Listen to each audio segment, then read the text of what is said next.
You know, on Tuesday, they were hoping that every single team in the NHL was going to be playing and that it was going to be ruckus. They were hoping to break the goal record. They kept bringing up the goal record. The miserable old man in me was kind of happy. Well, of course, it's going to break the goal record. There's more teams than there ever was, and there's never been a night where every single one of them... Is it impressive? No. But it didn't even happen. They were hoping it was the frozen frenzy, and it wasn't. Just the same way October has been Octunder. It wasn't a frenzy. It was nothing of this sort. Last night, there was a solo game, one single game. There was more of a frenzy in that lone game than there was on the entire slate on Tuesday night. The Capitals came out to an early 3-0 lead, lost it like that because that's how awful they are. Then, after they were trailing, they come back in the third period and win. And interestingly enough, every single goal in that game was scored on the same side of the ice. So if you're that guy who wanted to take some girl on a date and you cheaped out by getting those end seats, I know you've done it. You've seen that list of things you can't take, list of places you can't take girls on a first date. You see that went viral? You can't get ice cream. You can't go get coffee. You can't go to a diner. You can't do that. You essentially can't do anything. But I didn't see taking her to a sporting event on the list. So if you run the same scam that I run, you get those end seats. They don't know. You think they care? You think they know what's going to happen in the Islanders-Flames game? They get their little Instagram upload. They get their Snapchat thing. It's, oh, I'm at the game. They check in, and you're good to go. And what do? You save by getting those end seats. But that was a steal last night because every single goal in that game was scored on the same side of the ice. If you were on the side where the Capitals shoot twice, every goal in that game, and it was a high-scoring game, was on that one side. You think they said anything on the other side? Think they were pissed off? These are the kinds of things that I think about when I'm watching a game like that. You guys are cursing at the TV. I'm saying, oh my God, that guy who scammed the cheap tickets where Washington shoots twice on a first date, he really got his money's worth. Hopefully you guys get your money's worth today because I got a couple of sniffs for you. These last two nights, you've seen a team who was embarrassed the night before come out and go, oh my God. You saw with the Sabres, embarrassing on their home ice, awful loss to Montreal, then come out, get up to an early 3-0 lead against the Senators. Last night, Washington, absolute disaster on Tuesday, almost got shut out at home against the Toronto Maple Leafs. Very next night, up to an early 3-0 lead. It's not a coincidence that both of those teams essentially blew those leads. The Sabres held on by their skate strings, and then Washington blew the lead and were able to come back at the end. But that's what happens when you're dealing with bad teams. But tonight, we're going to take a team that isn't bad like either of them.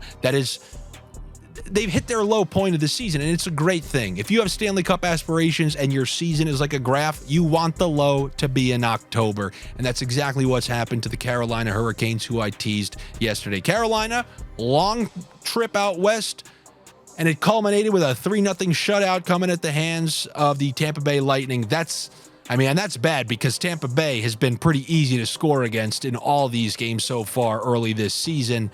And now Carolina comes home. They got 2 games at home, and I'm picking them to win both of them. And if you're thinking, but man, that was a long road trip. What if they pull the Calgary where it's such a long road trip and they get home and then they lose to the Rangers? Well, a couple of things. Number one, we're not dealing with Calgary. We're dealing with one of the most disciplined, hardly coached teams in the entire NHL. You think Brindamore's letting them get away with that? Especially when they see the Devils winning a bunch of games out there. Yes, they lost last night, but you can't fall too far behind if you have aspirations of winning the Metro, and home ice is very important throughout the playoffs. This is not a team that's just going to start falling way under 500. I'm picking Carolina to beat the Cockroach Kraken, who I'm going to be thrilled every single time I get to extract some money out of them. We beat them with Colorado last week. I'm looking to beat them again. Give me the Carolina Hurricanes. And in this game, I'm looking for them to get back to their smothering defense. And by the way, I'm aware that the Kraken are coming off their best win of the season, but their play's been very inconsistent this year. It hasn't reached that cockroach level from last year just yet. So I'm also going to go with the under 6.5 this one. Remember, don't combine a win with an even number. Don't take the under 6.5 if you're also going to take the win because you're wasting a goal. So that's an either or situation. Either take Carolina or you take the under 6.5. So that's one game.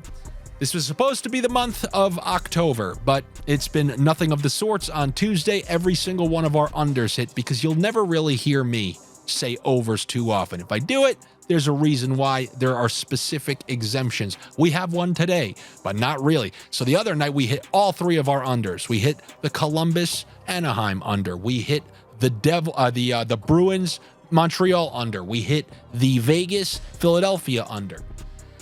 Tonight, we got a couple more, a couple tree unders. And it's just because, look, we're constructing our list of under teams. The Bruins, I mentioned that on Monday before they even played. I think I got another team for my under list. It's the Bruins, and they're playing another under team. They're playing a offensively challenged Anaheim Duck teams. But these Bruins, it's beautiful for, predicting because they play bastard defense, and they've been doing this for years. A little bit last year, but as their offense gets better, they stray a little further away. But I mean, they were one of the better defensive teams last year, and they had good goaltending last year. But regardless, they're winning these games with tough defense. I don't think they've ever conceded more than 2 goals or something like that in a game this season. And I'm actually happy that they're undefeated, because when you're undefeated, you don't give any games away. It's like they're going on a record here. And I think they kind of take it personal about everybody just disqualifying them from the playoff race. I mean, this is freaking impressive. And I know they've played poor teams, but it's not easy to just beat teams. Just ask the Devils from last night. But they lost Krejci, Bergeron, Hall, Bertuzzi. I mean, think about how many top 6 quality forwards that is. And yet they're churning out and grinding out these wins. They're getting a couple garbage goals in these games, timely goals. And I would expect this one to go under as well. I'm going to take the under. I refuse to take 6, and they have it listed as 6. So what do? If you're a new user on this channel, I'm going to tell you what we do. Don't you know? You got to I got a button right here. Bump it up. You got to bump it up. Don't you know? Bump it up. You got to bump it up. I don't even get to hear that, but it's always playing in my head. If I'm thinking 6, you got to bump it up. I need to know that if it's 3-2 and an empty net goes in, I'm winning. I'm never taking an even 6. Even you miserable people in the YouTube comments can admit it sucks to push on an under with an empty netter. You get left feeling like Teddy KGB, fully unsatisfied, and I will not have it. We're either winning or we're losing. I'll go under 6.5 with that Bruins Ducks game. Another one that we're going to Pump it up. This is the Philadelphia Flyers hosting the Minnesota Wild. The Wild have been in wild games so far. A bunch of overs, actually. This has nothing to do with them, although I think when push comes to shove later in the year, we're going to see our, side chick. That's who they were for us last year because they were winning us a ton on unders. We're going to see them defer to that defensive form, that under form. They're going to remain. We're not kicking them off our list just yet. But Philadelphia, this bet is about Philadelphia. The same way last week I said, if you want to take Edmonton against Philadelphia, you want to score first. It's very important to score first because you make Philly chase the game, and then when Philly chases the game, that's when you can build a lead on them rather easily because they don't have a ton of talent. But when they get a lead, they're bastards to try to score against, and then they end up building a lead on you. I want you to think about that Vegas game. It was 1-1, then the Flyers went up 2-1, like halfway through the first. So if you bet the under, you're sweating, right? Like, oh my God, I got to survive. There wasn't another goal scored till like midway through the third because that's what that style and that system that Tortorella implements, especially early in the season when those players have fresh juice and a lot of young guys fighting for roster spots. You don't make a play, you're sitting next game. And that really works out when it comes to like a disciplined, structured system. And they churn out unders for us on multiple occasions. They held Vegas down for most of the game. Look, Vegas, to their credit, great team. They came back like halfway through the third or something like that. And then with a minute left, they score. All right, 3-2 game. Congrats. We laugh our way to the graveyard and enjoy our under 6.5. I'm looking for the Flyers to do what they do, play good defense. Hopefully Carter Hart will be playing, and we nail an under 6.5 via the bump up. Then there's one that doesn't have to be bumped up. We cashed their under the other night. That's the Columbus Blue Jackets. They're playing the Montreal Canadiens in Montreal. There are certain games, when a bad team plays a bad team, this can kind of go wild. We have Arizona playing the Sharks. That one can go way over. We have Vancouver playing Montreal. That one can go over. It's the certain teams that you get together. I got news for you. Earlier in the year, these two teams, they have winning records. That's a beautiful thing. You want winning records because there's a part later in the season where when these teams know they're not making the playoffs, they just throw caution to the wind. But early in the year, they have that hope. And as they say in Shawshank Redemption, hope could kill a man.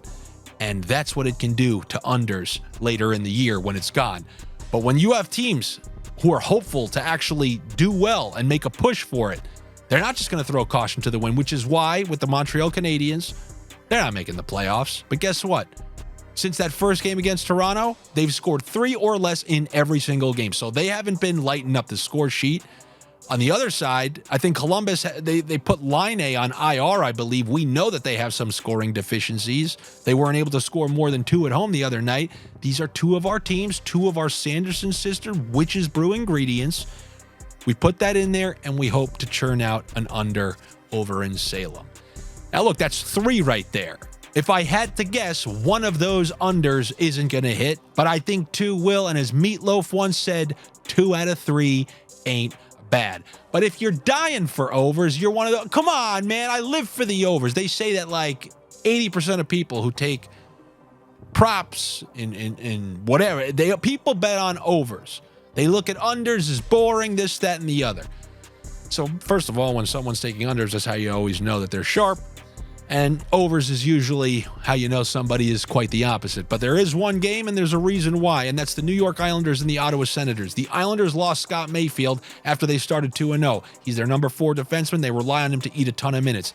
They have no depth, and they don't trust their 6 defensemen. So in these last few games, they've been shoving all the minutes on the top 5 to the Islanders' detriment. They've lost every single game since Mayfield's been out of the lineup, and even in their wins, they've only won by 1. And in these losses on home ice, you're talking about 5-4 to the Devils, 7-4 to Colorado. I understand that it's always, you're dealing with Sorokin in net most of the time, and the Islanders don't really have a ton of scores, and you always feel like they're going to get in these crusty games. That's the natural, the narrative of everybody. You watch them on TNT, like, oh, it's the old boring Islanders. Well, until I see them actually play some good defense without Mayfield, I know it's a little weird, but I'm going to go with the over in an Islanders game. Both of the last 2 home Islanders games cash, because the good thing about home ice, I at least have a little more faith in them to score. Sometimes when they're on the road, you can get like that Buffalo game. They lost like 3-1, and it's just a boring game. But at home, when they get last change, you can get more favorable matchups, maybe a home call or 2. I feel like they'll be able to do their own, which is why I also like them in the both teams to score 2+. But I also will say this, the Islanders, they've either won by 1 or lost. That's their whole record so far. 2 wins by 1 goal, and then all losses. And if that's the case, give me the Ottawa Senators coming off 2 home losses in a row. You guys saw what bad losses can do to teams these last couple of nights. But for +1.5, I like that with the way that the Islanders are playing defense. So in that game, +1.5 for Senators.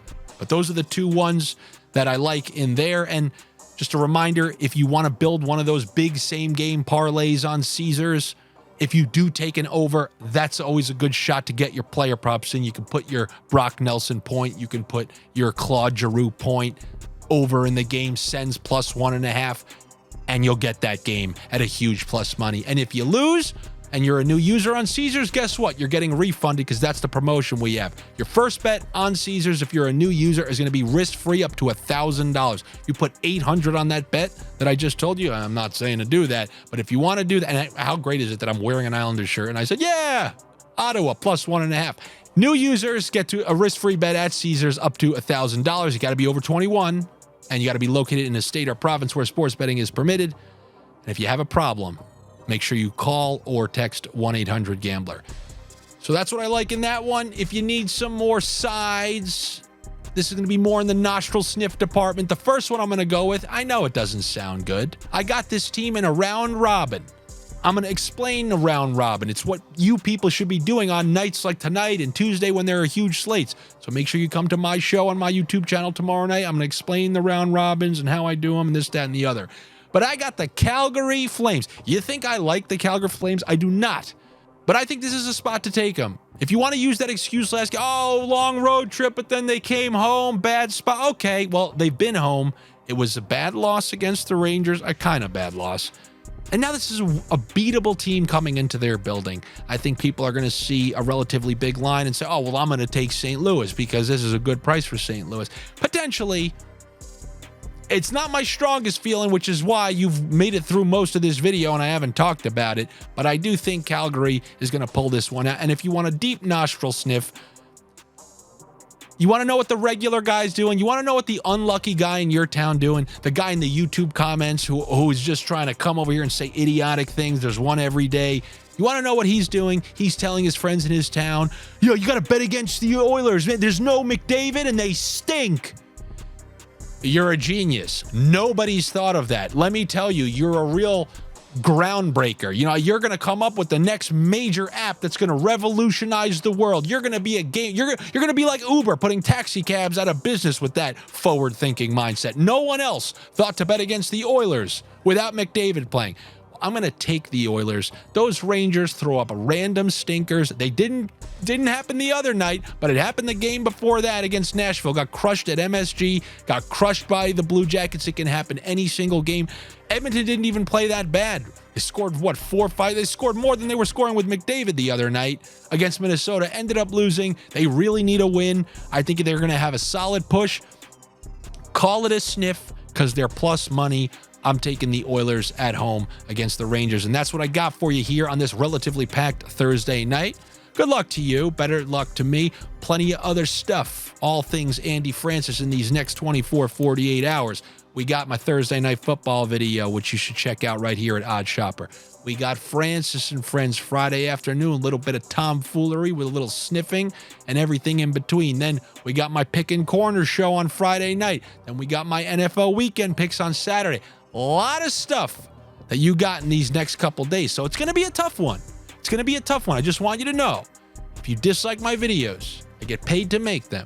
So every time you get frustrated, just remember, I've been paid a little bit more. Thank you so much. I will be back with you guys for the next video tomorrow. Take it easy.